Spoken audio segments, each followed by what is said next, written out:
रहे हैं MP news और मैं हूं आपके साथ साक्षी जैन। मध्य प्रदेश में लोकसभा चुनाव के लिए सभी 29 सीटों पर भाजपा कांग्रेस के बीच मुकाबले की तस्वीर साफ हो गई है। कांग्रेस ने भी लंबे विचार विमर्श के बाद बाकी बची 3 सीटों पर भी प्रत्याशियों के नामों का ऐलान कर दिया है, जिससे अब प्रदेश में चुनावी दंगल की तस्वीर साफ हो गई है।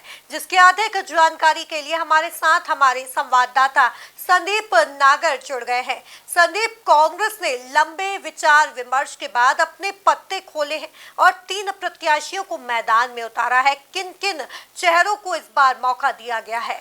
देखिए, निश्चित ही दिल्ली दरबार की कांग्रेस प्रत्याशी की चौथी सूची सामने आई है और इसमें 3 प्रत्याशियों को चुनाव मैदान में उतार दिया है। ऐसे में मध्य प्रदेश की 28 लोकसभा सीटों पर कांग्रेस की ओर से चेहरे साफ कर दिए गए हैं। 3 सीटों में ग्वालियर, मुरैना और खंडवा का नाम है। खंडवा से ज्ञानेश्वर और नरेंद्र पटेल के बीच में मुकाबला होना है और काफी रोमांचक ये मुकाबला माना जा रहा है। कांग्रेस ने खंडवा लोकसभा क्षेत्र से सनावत के रहने वाले नरेंद्र पटेल को अपना उम्मीदवार बनाया है। हालांकि 64 वर्षीय नरेंद्र पटेल लंबे राजनीतिक विचार वाले माने जाते हैं और उनका राजनीतिक करियर की जो शुरुआत है वो धीरे धीरे अलग अलग संगठनों से हुई थी और उन्होंने धीरे धीरे मजबूत पेड़ जो है वो बनाना शुरू की। जिला कांग्रेस से लेकर अब वो लोकसभा के प्रत्याशी है और नरेंद्र पटेल की अगर बात की जाए तो मध्य प्रदेश में महासचिव के पद पर है। उनके परिवार भी लंबे समय से राजनीतिक इतिहास के रूप में देखा जाता है और अलग अलग रूप में जो है उनके तमाम परिवार वाले रिश्तेदार जो है वो राजनीति से आते हैं। खरगोन लोकसभा सीट से वो सांसद भी रहे हैं। उनके परिवार के अनेक सदस्य हैं। नरेंद्र पटेल की अगर बात की जाए तो गुज्जर समाज से आते हैं और इस संसदीय सीट पर गुज्जर वोट बैंक का अच्छा खासा दबदबा माना जाता है। शायद यही कारण है कि दिल्ली दरबार ने उनको प्रत्याशी बनाया है। उन्होंने अनेक धार्मिक आयोजन, गणेश उत्सव, रामनवमी के अलावा अनेक हिस्सों में बढ़ चढ़कर भाग लिया है। तो ऐसे में कहीं ना कहीं उनकी जो छवि है वो धार्मिक प्रवृत्ति की स्थानीय तौर पर मानी जाती है और सामाजिक क्षेत्र में भी उनकी काफी पकड़ मानी जाती है। यही कारण है कि कांग्रेस ने गुज्जर समाज को यहाँ पर चुना है और ऐसे में अब जो लड़ाई है वो काफी दिलचस्प होने वाली है खंडवा लोकसभा सीट की। वहीं अगर हम बात करें ग्वालियर की तो ग्वालियर का मुकाबला काफी रोमांचक होने वाला है। प्रवीण पाठक की जो भिड़ंत है वो भाजपा के भरत सिंह कुशवाहा से होने वाली है और ये जो लड़ाई है इसमें काफी तड़का लगने वाला है। कांग्रेस ने ग्वालियर सीट पर अपने दमदार चेहरे को उतारा है। लोकसभा सीट का ये जो मुकाबला है ये अब हर दिन के साथ रोमांचक बनता जाएगा। भाजपा ने ग्वालियर से भरत सिंह कुशवाहा को टिकट दिया है। 3 महीने पहले ही हारे हुए विधानसभा चुनाव में प्रवीण पाठक के साथ इनका मुकाबला होगा। बीजेपी का ये मुकाबला था लेकिन कहीं ना कहीं कांग्रेस ने अपना इसमें तड़का लगा दिया है। दरअसल बात की जाए कांग्रेस प्रत्याशी प्रवीण पाठक की तो ये मामूली अंतर से विधानसभा चुनाव हारे थे। उनकी पकड़ भी काफी क्षेत्र में मजबूत है और वो लगातार सक्रिय बने रहते हैं। शायद यही वजह है कि कांग्रेस ने एक बार फिर प्रवीण पाठक पर दांव लगाया है। देखा जाए तो लोकसभा चुनाव में कहीं ना कहीं प्रवीण पाठक बाजी पलटते हैं और ये नजर भी आएंगे। ग्वालियर सिंधिया का गढ़ भी माना जाता है। एक समय में अगर बात की जाए तो ग्वालियर लोकसभा सीट कांग्रेस के कब्जे में थे लेकिन पिछले 4 चुनाव में कहीं ना कहीं भारतीय जनता पार्टी सीट से जीत दर्ज करती आई है। पूर्व प्रधानमंत्री अटल बिहारी वाजपेयी और कांग्रेस के अनेक दिग्गज जो है वो इस सीट पर चुनकर आते हुए नजर आए। तो ऐसे में कहीं ना कहीं ग्वालियर संसदीय सीट का जो ये मुकाबला है ये रोमांचक होगा। वहीं मुरैना की बात की जाए तो शिव मंगल सुमन का जो मुकाबला है वो सत्यपाल सिंह सिकरवार से होगा और इनका जो ये मुकाबला है ये भी काफी रोमांचक माना जा रहा है। राजनीतिक पृष्ठभूमि से सिकरवार आते हैं और उनके पिता जो है वो विधायक थे। वहीं स्वयं मुरैना से सुमावली विधानसभा से विधायक रह चुके हैं। उनके भाई सतीश सिकरवार वर्तमान में विधायक और भाभी भी लगातार ग्वालियर शहर की महापौर और लगातार सक्रिय रहती है। राजनीतिक पृष्ठभूमि के कारण सिकरवार की स्थिति जो है वो विपक्षी भारतीय जनता पार्टी के प्रत्याशी से काफी बेहतर मानी जा रही है। तो ऐसे में कहीं ना कहीं कहा जा सकता है कि मुरैना सीट पर भी कांटे की टक्कर होने वाली है। कुल मिलाकर अगर तीनों लोकसभा सीटों का अगर हम एक नजरिए में देखें और एक बात कहें तो ये कहा जा सकता है कि कांग्रेस ने काफी विचार विमर्श के बाद में अपने प्रत्याशियों को यहाँ पर चुनाव मैदान में उतारा है और ये जो मुकाबले हैं ये इन तीनों लोकसभा सीटों पर काफी महत्वपूर्ण माने जाएंगे, क्योंकि कांग्रेस ने काफी माथापच्ची और विचार विमर्श के बाद में अपने तीनों कद्दावर युवा चेहरे को चुनाव मैदान में उतारा और क्षेत्रीय समीकरण से लेकर कार्यकर्ताओं की चॉइस का काफी ध्यान रखा गया है।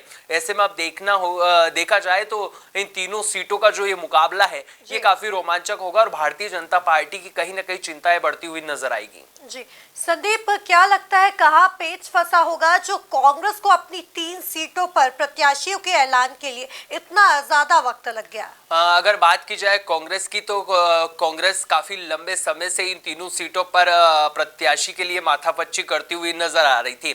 पिछले दिनों खुद जीतू पटवारी समेत तमाम दिग्गज नेताओं ने दिल्ली दरबार से गुहार भी लगाई थी और अलग अलग नाम का जो प्रस्ताव है वो भेजा था, लेकिन कहीं ना कहीं इन तीनों सीटों पर चेहरे जो है वो कांग्रेस को नहीं मिल पा रहे थे। ऐसे में अब अंतिम जो फैसला है वो दिल्ली दरबार की ओर से ले लिया गया और जब दिल्ली दरबार की ओर से ये फैसला लिया गया तो कार्यकर्ताओं में एक अलग ही जोश देखने को मिल रहा है। हम ग्वालियर की बात कर ले, जहां से केंद्रीय मंत्री ज्योतिरादित्य सिंधिया खुद लगातार सक्रिय रहते हैं और उनकी काफी पसंदीदा सीट भी मानी जाती है।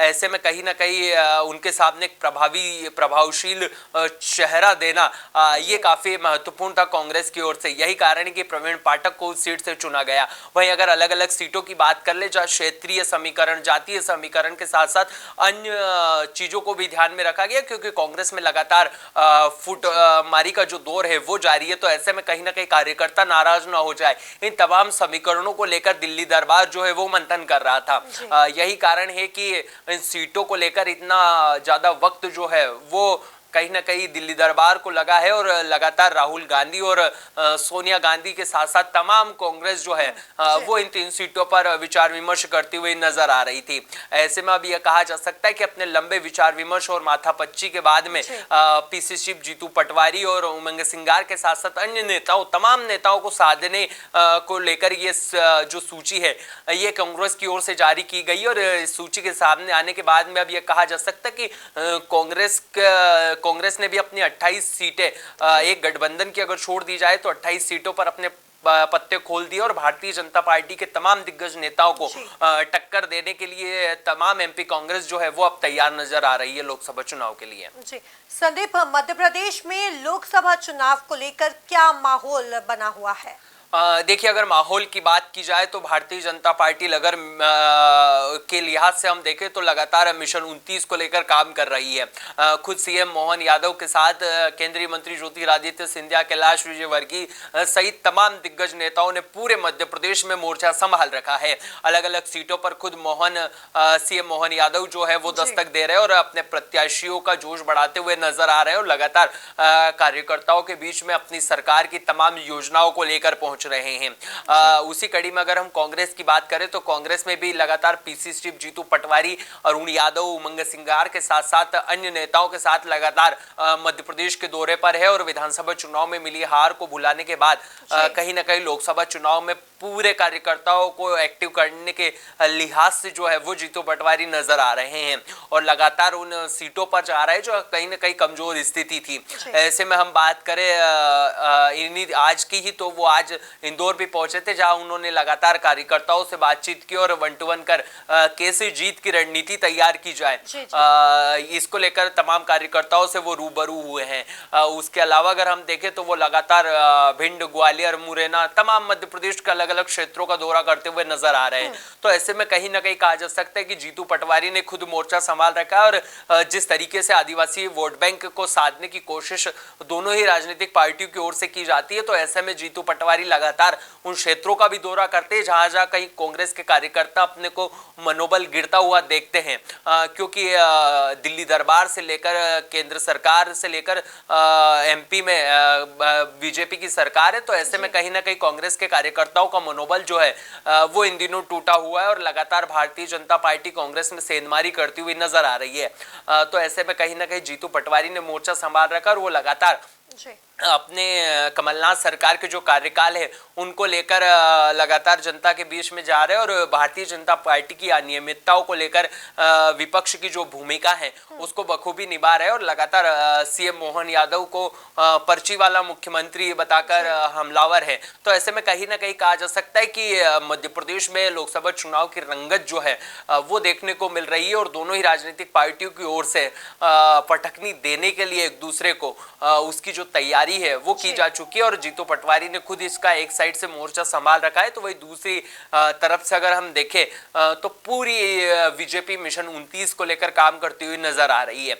ऐसे में अब देखना होगा कि जब 4 फेज के चुनाव होंगे और इसके फाइनल रिजल्ट आते हैं तो मध्य प्रदेश के मतदाता किसको कहां से कितना आशीर्वाद देते हैं और भारतीय जनता पार्टी का मिशन 29 का जो लक्ष्य है उसको पूरा करते हैं या फिर कहीं ना कहीं खलबली जो है वो पैदा करते हैं और एक दो जो सीटें हैं जिसके लिए लगातार कांग्रेस मेहनत करती हुई नजर आ रही है वो उनके झोली में जाती हुई दिखाई देती है। जी, तो देखा जाए तो दोनों ही दिग्गज पार्टियों ने अपने अपने 29 सीटों पर प्रत्याशियों के नामों का ऐलान कर दिया है। अब देखना यह होगा कि जीत किसके हक में आती है।